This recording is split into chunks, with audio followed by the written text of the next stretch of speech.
considerado sagrado pode ser uma fonte histórica? A Bíblia foi adulterada? Essas são apenas algumas perguntas que podemos nos fazer quando estudamos com mais atenção a história da Bíblia. Um livro considerado sagrado por bilhões de pessoas ao redor do mundo. Sempre que possível, eu gosto de fazer episódios tratando sobre temas religiosos e mitológicos aqui no podcast. Se você é o ouvinte mais antigo, já sabe que o meu interesse aqui não é questionar ou muito menos zombar da fé de ninguém, independentemente de qual seja. O que eu sempre defendo é que sempre podemos olhar para esses fenômenos a partir da história, para compreendermos como que o passado nos ajuda a entender a formação desses grupos, como também nos mostra como que o cenário social, político e econômico também ajudou a moldar a crença das pessoas. Hoje nós iniciamos uma nova série falando não só sobre uma fé específica, como lidando com uma questão em particular, um livro sagrado. Ainda nessa introdução, eu preciso deixar bem claro que o meu objetivo aqui não vai ser analisar o conteúdo da Bíblia, tá bom? Ou tratar das diferentes interpretações para determinados textos. O que eu quero fazer nesse episódio é tentar entender o que é esse livro, como e por quem que ele foi escrito e quais foram os seus usos ao longo da história. Antes de qualquer coisa, precisamos começar pelo básico. O que é a Bíblia? Caso você não saiba, o termo Bíblia é a derivação do grego que significa livros. Em uma outra variação da língua grega, tá biblos se refere a livros no plural. Então, a primeira aplicação que podemos dar a esse termo é que estamos nos referindo a um conjunto de livros. E aqui está a primeira coisa que precisamos aprender sobre a Bíblia. Esse livro, que algumas religiões encaram como sendo sagrado, é composto por diversos livros que foram compilados em uma única obra. Então, se quisermos fazer um episódio tentando chegar à origem histórica da Bíblia, precisamos fazer dois movimentos. O primeiro é entender como que esses vários livros foram escritos, compreender os seus contextos e descobrir quem são seus autores. E o segundo movimento que precisamos fazer é entender de que forma que esses vários livros foram organizados em um só, e posteriormente foram considerados sagrados. Em geral, existem pelo menos duas versões mais tradicionais da Bíblia, a católica e a protestante. A Bíblia católica é a que possui mais livros, 72 para ser mais exato.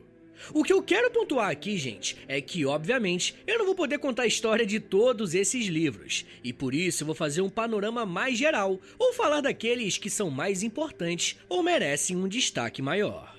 O fato de existir um livro que seja sagrado não é novidade para a humanidade.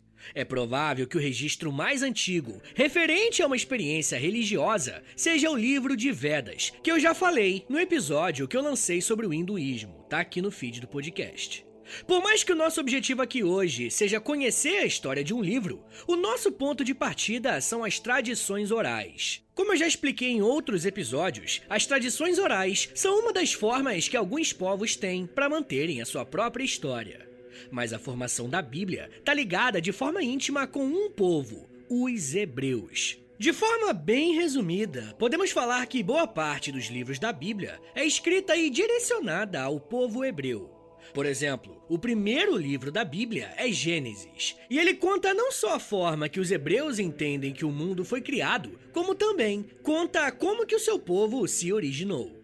Aqui no feed do História em Meia Hora tem um episódio bem legal sobre o judaísmo, e lá eu conto como que a figura de Abraão é fundamental não só para a fé judaica, como também para a identidade de um povo. O livro de Gênesis vai ser o primeiro livro que vai contar a formação do mundo e a história de Abraão e os seus descendentes, conhecidos também como patriarcas. A questão é que os primeiros livros da Bíblia não contam só como esse povo surgiu, mas também como ele cresceu. E aqui nós somos apresentados a um novo momento da história dos hebreus, e que vai ser importante em toda a narrativa que nós vamos trabalhar aqui hoje no podcast: a escravidão. De acordo com as tradições religiosas que usam a Bíblia como seu livro sagrado, os hebreus foram escravizados pelos egípcios, que cresceram enquanto império na região nordeste da África. E um assunto que nós podemos abordar futuramente é como que esses diferentes povos interagiam, ou até mesmo se de fato existem provas materiais de que os hebreus foram escravizados pelos egípcios. Como nosso foco aqui hoje é conhecer a história de formação da Bíblia, parte dos livros que compõem a Bíblia tratam essa escravidão no Egito como um fato. Durante a passagem dos hebreus pelo Egito, um personagem surge na narrativa para mudar a história desse povo. Eu estou me referindo a Moisés. Esse nome vai se tornar central para o nosso papo aqui hoje, porque ele é tanto um personagem envolvido nos eventos narrados pela Bíblia, como por muito tempo ele foi conhecido como o autor dos 5 primeiros livros que compõem a Bíblia. Se eu disse que parte do que chamamos de Bíblia é composto por tradições orais, uma hora essas histórias precisariam ser escritas. A tradição judaica afirma que o Moisés escreveu 5 livros: Gênesis, Êxodo, Levítico, Números e Deuteronômio. E esses livros foram escritos entre o século 6 e 8 a.C. Por mais que, tradicionalmente, os pesquisadores atribuam a autoria desses livros a Moisés, com o trabalho de datação com as tecnologias mais modernas, fica complicado dizer que a escrita final partiu dele. O mais correto é afirmar que Moisés teve parte na escrita desses livros, mas, posteriormente, outros escritores finalizaram o texto. Uma das provas mais claras que temos disso é a própria morte de Moisés, que foi narrada em um desses livros. Os 5 primeiros livros vão ser tão importantes para a história do povo hebreu que vão ser conhecidos como os livros da lei, ou até mesmo o Pentateuco, que significa os 5 primeiros livros. Para os judeus, esses 5 primeiros livros são conhecidos como Torá e contam o início e a trajetória dos hebreus. Mas esses livros são apenas uma base do que nós vamos chamar mais tarde de Bíblia.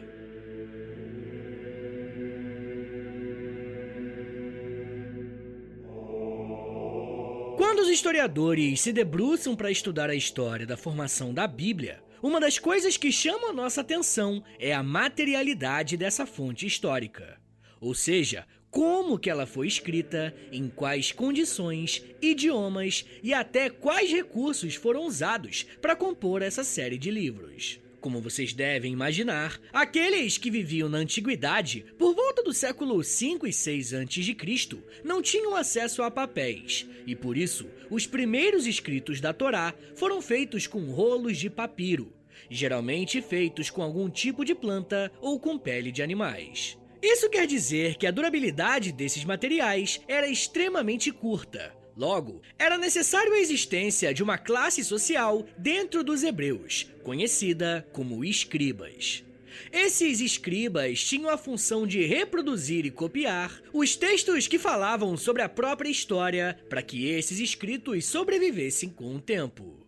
Quanto ao idioma que esses livros foram escritos, em sua grande maioria, eles foram escritos em paleo-hebraico, uma espécie de escrita cuneiforme que era mesmo encontrada em outros povos, como os fenícios. Mas molecada, a história do povo hebreu não acabou com a passagem deles pelo Egito. Por mais que os 5 primeiros livros contenham essa narrativa, o que temos depois são os chamados livros históricos, que contam justamente o desenvolvimento desse povo para além da escravidão. O nome em hebraico para essa parte escrita é Neviim, que no nosso idioma significa profetas. Essa é então a segunda parte de livros que foram sendo escritos e pouco a pouco foram reconhecidos pelos próprios judeus como literatura sagrada. Mas você pode estar se perguntando, pô Vitão, por que os caras consideraram um livro que conta a história deles como livros sagrados? E essa pergunta é importante, porque a tradição hebraica não se trata apenas de um livro de histórias. Não é o mesmo que pegar o Brasil, uma biografia, da Lilia Schwartz, e considerá-lo sagrado, porque ele conta a nossa história. O detalhe aqui, gente, é que além desses livros falarem sobre a história desse povo, o que é retratado aqui é o relacionamento que essas pessoas têm com a sua divindade. Você provavelmente deve ter aprendido na escola que os hebreus se diferenciam dos outros povos contemporâneos porque eles apresentam um conceito de monoteísmo para a antiguidade. A figura de Deus no texto sagrado para os judeus é uma divindade que entra em contato com esse povo e interage através de alguns homens e também de algumas mulheres. Diferentemente da Torá, a Neviim contém mais livros e apresenta uma diversidade maior de autores e de períodos em que esses textos foram escritos. Um ponto bem interessante sobre esse assunto é que, dependendo do período que determinado livro histórico foi escrito, o povo hebreu estava em contato com diferentes civilizações. Se vocês conhecem um pouco sobre a história do judaísmo e as histórias contidas na Bíblia, devem saber que o Abraão recebeu a promessa de que os seus descendentes herdaram a terra prometida. E o que os livros que vêm depois da Torá narram é justamente a forma que os hebreus se relacionam com essa terra. Em alguns momentos, eles precisaram lutar para conquistar esse espaço supostamente direcionado por Deus. Mas em outros momentos, precisaram fugir, porque outros impérios estavam escravizando mais uma vez os hebreus. Historicamente falando, podemos traçar uma narrativa histórica bem completa e abrangente, apenas usando como fonte os livros sagrados dos judeus. Como a Torá e o Neviim contam a história dos hebreus se desenvolvendo, podemos ver como que eles se relacionam com diferentes povos. E apenas para efeito de comparação, dentro do Neviim temos duas categorias de livros, os históricos e os proféticos. Podemos dizer que os livros históricos são Josué, Juízes, 1ª e 2ª Crônicas, 1º e 2º Reis, 1º e 2º Samuel. Esses 4 últimos livros, Reis e Samuel, têm uma característica bem interessante. Eles contam a mesma história que o livro de Crônicas. E você pode estar pensando, né? Pô, Vitor, não faz o menor sentido uma compilação de livros conter livros repetidos. E molecada, tanto o livro de Reis quanto Samuel contam a ascensão e o governo de Davi e os seus filhos, principalmente Salomão. E o livro de Crônicas tem o mesmo conteúdo. O ponto-chave aqui é que esses livros foram escritos em épocas diferentes e para públicos diferentes. Enquanto o livro dos Reis foi escrito por volta de 560 e 538 a.C., o livro das Crônicas foi escrito por volta de 430 a.C. Certo, mas o que aconteceu nesse meio tempo então? O povo hebreu foi mais uma vez preso e feito escravo, mas dessa vez pelos babilônios. Boa parte da narrativa da história dos hebreus trata esse povo no cativeiro. Diversos livros históricos relatam como que era a vida antes e depois do cativeiro. De acordo com alguns pesquisadores, o livro de Crônicas foi escrito após a libertação do povo da Babilônia e foi escrito com o objetivo de ensinar aos sobreviventes como que os seus antepassados viviam. Porém, existe um ponto aqui que é extremamente importante para nós. Eu disse para vocês que dentro do Neviim temos duas categorias de livros, os históricos e os proféticos, né? Os livros proféticos surgem justamente com figuras que dizem representar a voz de Deus para dar avisos aos hebreus, alertando sobre uma possível escravidão que aconteceria caso as pessoas continuassem desobedecendo ao Deus que eles serviam.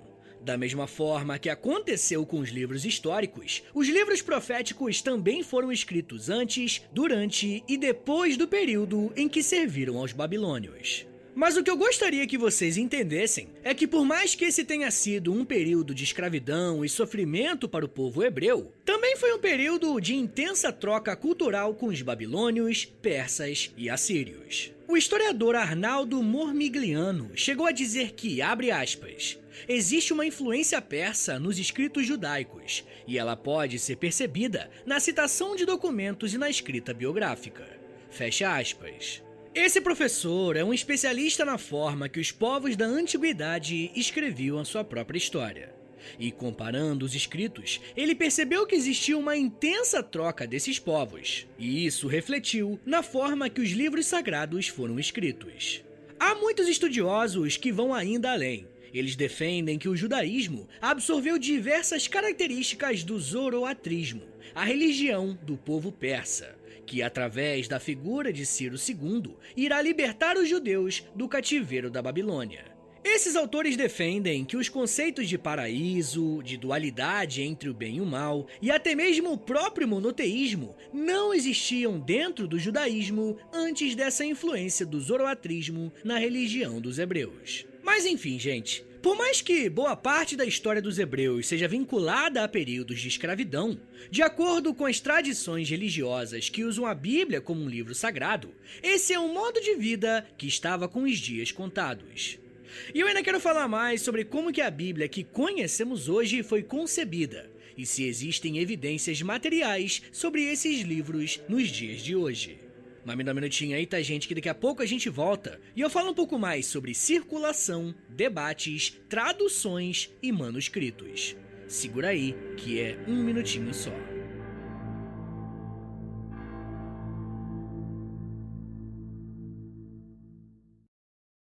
You've maxed out your 401k, you're contributing to an IRA, and making some other investments. You're ahead of the game and doing well. But where do you go from here? The same old story can only get you so far. If you want a new take from a new type of financial professional, we invite you to get a fresh perspective beside an agent with the backing of New York Life. Insurance, investments, retirement, and more. Visit NYL.com to learn more. Investments are offered through registered representatives of NYLife Securities, LLC, member FINRA SIPC, a New York Life company. Support comes from ServiceNow. We're for people doing the creative work they actually want to do. That's why this ad was written and read by a real person and not AI. You know what people don't want to do? Boring, busy work. Now with AI agents built into the ServiceNow platform, you can automate millions of repetitive tasks in every corner of your business, IT, HR, and more, so your people can focus on the work that they want to do. That's putting AI agents to work for people. It's your turn. Visit servicenow.com. Pessoal, eu queria pedir um favor que vai ajudar muito o meu trabalho e não vai custar nada pra vocês. O História em Meia Hora é um podcast exclusivo Spotify. E para essa parceria continuar sendo frutífera, os números são importantes. Por isso eu queria te pedir para clicar em 3 coisinhas aí no seu Spotify. Primeiro, nas estrelinhas. Dá 5 estrelinhas aí pra gente na avaliação, por favor, porque a avaliação é o que mais ajuda o podcast a chegar em outras pessoas. Segundo, já aproveita e clica em seguir. E se você quiser receber no seu celular um aviso de quando tem episódio novo, clica também no sininho. Mas claro, só se você quiser. Obrigado de coração pela ajuda e continue com o episódio.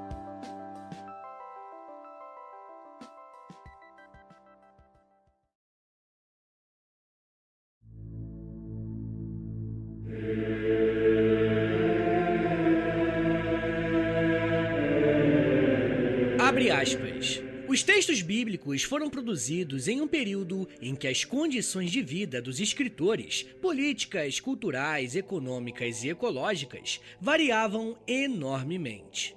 Há textos que refletem uma existência nômade, textos de pessoas de uma monarquia estabelecida e culto ao templo.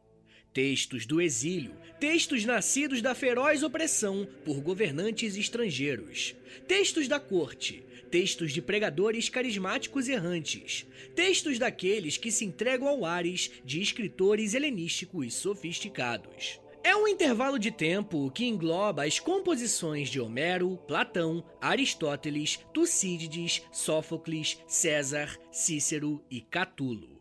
É um período que vê a ascensão e queda do Império Assírio e do Império Persa por Alexandre, a ascensão de Roma e sua dominação do Mediterrâneo, a destruição do Templo de Jerusalém em 70 d.C. e a extensão do domínio romano para partes da Escócia em 84 d.C. Fecha aspas. As palavras que você acabou de ouvir fazem parte de um trecho maior que foi escrito pelo autor John Riches, um estudioso focado na composição dos livros da Bíblia. Independentemente de acreditar de forma religiosa no conteúdo desse livro ou não, essa é uma fonte bem peculiar, porque acompanha diversos períodos históricos diferentes, como bem pontuou o Riches. O que foi construído no último bloco é que a história dos hebreus foi registrada em uma série de livros que, com o passar do tempo, foram sendo considerados literatura sagrada pela religião judaica que estava se formando. Porém, os escritos desse povo ainda não estavam terminados. Além da Torá e do Neviim, que eu expliquei agora há pouco, os judeus ainda consideraram mais um conjunto de livros como sagrados. Eu tô falando do Ketuvim, que traduzindo significa escritos. Esse último grupo de livros é composto pelos chamados textos poéticos e histórias narrativas. Talvez você já deve ter ouvido falar em algum lugar o nome de Salmos ou Provérbios. São textos hebraicos que foram compilados ao longo da história do povo e contêm canções, poemas e até conselhos que um pai dá para o seu filho. Um outro tipo de livros que compõem o Ketuvim são as narrativas. Alguns hebreus acabaram recebendo um grande destaque, ou até mesmo as suas biografias foram importantes de alguma forma para a formação desse grupo. E essas histórias também integram o Ketuvim. Livros como Esther, Rutes, Esdras, Neemias e Daniel são livros que contam a trajetória de pessoas específicas. Contar com o maior número de detalhes possível a formação e criação desses 3 livros é muito importante, porque a Torá, o Neviim e o Ketuvim compõem a Tanakh, que é uma abreviação dos 3 livros. Se formos traduzir para o nosso idioma, Tanakh nada mais é do que a Bíblia hebraica, usada e considerada sagrada por grande parte dos judeus. Quando a Bíblia cristã surge, um novo nome que damos à Bíblia hebraica é de Antigo Testamento, em comparação com aquilo que vai ser produzido, que é o Novo Testamento.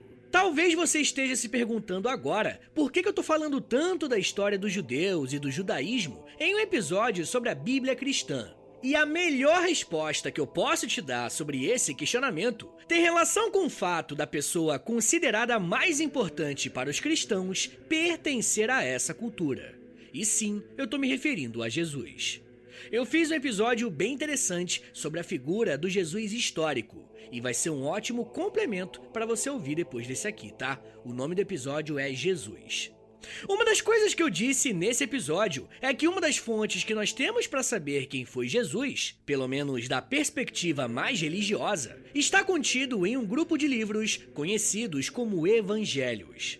E aqui é importante fazer uma distinção, porque já não estamos mais falando de textos que os judeus consideram ou até mesmo reconhecem como sagrados. Se compararmos as 2 Bíblias, a hebraica e a cristã, veremos uma diferença bem clara. Por mais que ambas compartilhem do que está escrito a respeito dos hebreus, a Bíblia cristã será focada quase que exclusivamente na figura de Jesus. Por mais que o próprio Jesus nunca tenha escrito uma linha de texto, aqueles que andaram com ele que escreveram.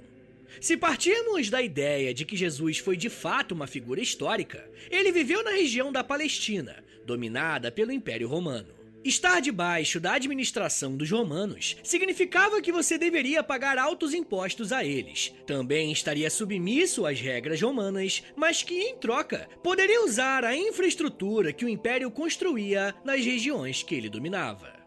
Além de usar estradas, os judeus que viviam na Palestina eram influenciados pela mesma cultura dos romanos. Isso quer dizer que os textos que foram sendo escritos sobre Jesus já não eram mais em hebraico ou em aramaico, e sim em grego koiné. Koiné é uma derivação do grego conhecida como mais popular. Seria o mesmo que se referia ao português coloquial, tá ligado? Aquele que nós falamos no dia a dia. Nesse período, a língua grega era a mais falada, e por isso o idioma foi usado para relatar os feitos de Jesus. Da mesma forma que a Bíblia hebraica é organizada em algumas categorias, os textos escritos pós-era cristã também têm essas distinções. Só que essas novas categorias não têm mais relação com o povo hebreu, e sim com a atuação de Jesus. Por exemplo, o primeiro grupo de livros é formado pelos Evangelhos, que tentam contar a vida e o trabalho de Jesus até a sua morte. Só que nesses livros, vemos que Jesus meio que foi escolhendo algumas pessoas para liderar uma eclésia, um termo grego que, traduzindo para o nosso idioma, podemos chamar de igreja. Tudo que foi escrito da morte de Jesus até a atuação desses líderes para formarem diversas igrejas está no livro de Atos, que é o único livro da categoria histórico da Bíblia cristã. Uma outra categoria bem interessante que nós podemos falar aqui é a do livro profético, fazendo referência ao livro de Apocalipse, escrita por João por volta do ano 95. O contexto de escrita desse livro é interessante, porque quem governava o Império Romano era Domiciano, o imperador responsável por uma das ondas de perseguição aos cristãos que viviam no Império. Talvez seja por isso que um dos assuntos que mais aparecem no livro do Apocalipse seja justamente um período de dificuldade que os seguidores de Jesus iriam enfrentar. Por mais que, para nós, o Apocalipse seja conhecido como um livro que fala sobre o fim do mundo, é provável que João tenha escrito esse livro para ajudar aqueles que estavam passando pela perseguição do imperador Domiciano. Um último grupo de textos que fazem parte do mesmo contexto são as cartas, ou as epístolas. Elas foram escritas por esses líderes designados por Jesus e que circulavam entre diversas igrejas da antiguidade. Essa categoria é muito importante porque dá protagonismo a um nome muito conhecido nesse contexto, que é o de Paulo. De acordo com a tradição cristã, Paulo foi um religioso com uma extensa formação educacional e religiosa, e é considerado o autor de pelo menos 13 cartas que foram escritas para as igrejas diferentes. O que foi registrado nos livros de Romanos, Coríntios, Filemon e Timóteo saiu das mãos de Paulo. Talvez esse grupo de livros seja o mais importante para nós, porque é a partir dele que podemos pensar em uma série de questões sobre os textos que compõem a Bíblia.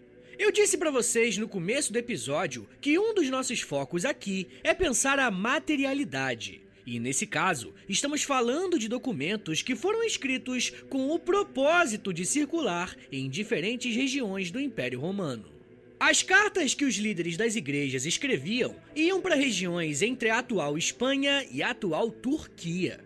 Estamos falando de textos que circulavam por quase 2 continentes. Como os papiros ainda eram um material delicado, não era incomum que, com o tempo, eles se dissolvessem. Logo, podemos afirmar com toda certeza que as fontes primárias escritas pelos apóstolos de Jesus não existem mais. Foram todas destruídas pela atuação do tempo. O que existe são apenas cópias desses textos originais. E é claro que isso traz algumas implicações, como bem explica o escritor Bart Ehrman, abre aspas. Durante os primeiros séculos da igreja, os textos cristãos eram copiados em qualquer lugar para onde fossem escritos ou levados. Como os textos eram copiados localmente, não é surpresa que diferentes localidades tenham desenvolvido diferentes tipos de tradição textual. Ou seja, os manuscritos em Roma tinham muitos dos mesmos erros, porque eram, em sua maioria, documentos internos copiados uns dos outros. Além disso, nos primeiros séculos da igreja, alguns locais tinham escribas melhores do que outros. Em Alexandria, uma forma muito pura do texto dos primeiros cristãos foi preservada década após década por escribas cristãos dedicados e relativamente habilidosos. Fecha aspas. Esse relato do Bart Ehrman é bem interessante porque ele nos apresenta que entre uma cópia e outra existem algumas palavras que estão em um texto, mas não estão em outras cópias. Eu trouxe essa citação desse pesquisador em específico porque ele é um dos maiores críticos da confiabilidade dos textos bíblicos enquanto um documento puro e digno de confiança. Um dos argumentos é que os originais não existem mais e só temos acesso às cópias que trazem algumas diferenças entre si. Porém, existe um debate bem interessante que tenta olhar o outro lado. O Daniel Wallace é um pesquisador dos textos bíblicos e é chefe de uma organização chamada The Center for Study of New Testament Manuscripts. É complexo o nome. Esse é um site aberto ao público, tá? Onde todos nós podemos consultar as cópias que foram feitas dos textos do chamado Novo Testamento. De acordo com um levantamento de diversos pesquisadores, atualmente existem mais de 5.800 manuscritos gregos de textos da Bíblia que sobreviveram ao tempo e estão preservados. De acordo com a linha de pesquisa de Daniel Wallace, é possível chegar muito próximo do original, cruzando os dados e as informações que esses manuscritos possuem. Se for do seu interesse estudar essas diferenças, pode pesquisar mais sobre crítica textual e analisar vários autores. Mas enfim, gente, eu só quis trazer esse debate para mostrar como que é algo que está em constante revisão. Uma outra coisa importante que precisamos saber sobre a Bíblia e o chamado Novo Testamento é que ele não foi escrito enquanto os fatos aconteciam, muito pelo contrário. O Novo Testamento é organizado em ordem cronológica. Para vocês terem uma ideia, o livro mais antigo da Bíblia cristã é a carta que Paulo escreveu para a cidade de Tessalônica, por volta do ano 51 depois de Cristo. Já o evangelho mais antigo é o de Marcos, escrito por volta do ano 64, ou seja, mais de 30 anos após a morte do próprio Jesus. Essas cartas, evangelhos e profecias só se tornaram a Bíblia Sagrada que conhecemos hoje após uma série de concílios, reuniões da Igreja Católica. Para vocês terem uma ideia, o Concílio de Roma, em 382, foi o primeiro a bater o martelo a respeito de quais livros deveriam ser considerados sagrados para comporem a Bíblia. Outros concílios foram sendo feitos ao longo da história em que a formação da Bíblia estava no centro do debate. Podemos citar os concílios de Hipona, no ano de 393, os concílios de Cartago, em 397 e 419, ou até mesmo o concílio de Florença, em 1442, ou o concílio de Trento, em 1546. Em cada uma dessas reuniões, uma decisão foi tomada para adicionar ou retirar livros da Bíblia. Uma coisa que vocês precisam entender é que é extremamente complicado, enquanto historiador, bater o martelo e falar qual desses concílios está correto, uma vez que estamos falando de diversas tradições cristãs diferentes. Por isso é muito interessante pensar de que forma que esses concílios foram organizados e até que ponto uma fé está submetida a projetos políticos. Tanto porque é bem fácil rastrear os interesses políticos da época em relação ao cristianismo. Mas isso já é um papo para uma outra meia hora.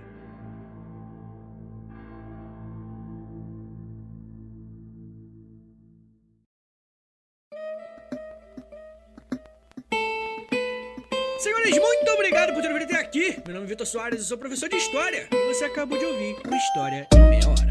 Eu gosto bastante de falar de religião, é um tema que, sempre foi muito importante na minha vida, Uma parada que eu sempre estudei bastante. Então, se você quiser mais episódios sobre religião, sobre, cristianismo, deixa aí nos comentários, é importante. Mas, principalmente, para eu saber que vocês querem mais, precisa ter número, gente, precisa ter play. E pra ter play, adivinha? Você tem que compartilhar esse episódio. Posta lá nos stories do Instagram, e aí me marca no @História em Meia Hora. Ou você pode também postar no Twitter, e aí me marca no @H30podcast. Que eu já te agradeço pela ajuda, beleza? Rapaziada, mas a melhor forma de você ajudar o História em Meia Hora de longe, melhor forma disparado, é assinando o nosso Apoia-se, beleza? É apoia.se/História em Meia Hora, porque aí quando você ajuda lá, dá uma moralzinha pro meu trabalho, você também recebe conteúdos exclusivos. Tem quase 100 episódios exclusivos pra quem apoia lá, mas também tem outras coisas, tem Clube do Livro, tem conteúdo diário lá no Instagram, tem muita coisa. Entra em apoia.se/História em Meia Hora que você vai ver bonitinho lá como é que faz pra ajudar. Mas só se você quiser e puder me ajudar, tá bom? Rapaziada, uma outra coisa, muita gente pediu pra fazer um Pix, porque tem gente que quer me dar uma ajuda isolada, então anota aí, o meu Pix é historiaemmeiahora@gmail.com, é o meu Pix e o meu contato também. Rapaziada, o História em Meia Hora tem a parceria com a Loja, tá bom? Entra lá na loja.com.br, é LOLJA, Loja, LOLJA, é assim que se escreve. Aí você entra lá, você vai ver a nossa lojinha bonitinha lá, tem várias camisetas, moletons, tudo com temática de história. E é claro, além de você ficar gatona, ficar gatão com as roupinhas do História em Meia Hora, você também ajuda o meu trabalho assim, tá bom? Rapaziada, uma outra coisa que eu vou te pedir, isso aqui é de grátis, não custa nada pra você, tá bom? Literalmente, 1 minutinho do seu dia pra você me ajudar. É você dando 5 estrelinhas aí no Spotify, por favor. Vai no perfil do História em Meia Hora no Spotify, clica em 5 estrelinhas, depois você clica em seguir e por último você clica no sininho, tá bom? Tem um sininho aí que ele vai enviar uma notificação pro seu celular quando tiver um episódio novo do História em Meia Hora. Rapaziada, eu também quero convidá-los a conhecerem os meus outros podcasts. Eu tenho História pros Brother, que toda quarta-feira tem episódio novo, é de história, mas é de humor também. E toda sexta-feira eu faço um podcast pra revista Aventuras na História, tá ligado? Entra no perfil deles, o nome do perfil é Aventuras na História mesmo, e aí tem um quadro que é o Desventuras na História, e esse sou eu que apresento, tá bom, gente? Então é isso, gente, me siga nas redes sociais, é @Prof. Vitor Soares no Twitter, no Instagram e no TikTok. Todo dia quase todo dia eu faço um videozinho educativo lá no TikTok pra vocês. Beleza, gente? Então é isso, muito obrigado, um beijo, até semana que vem! E valeu!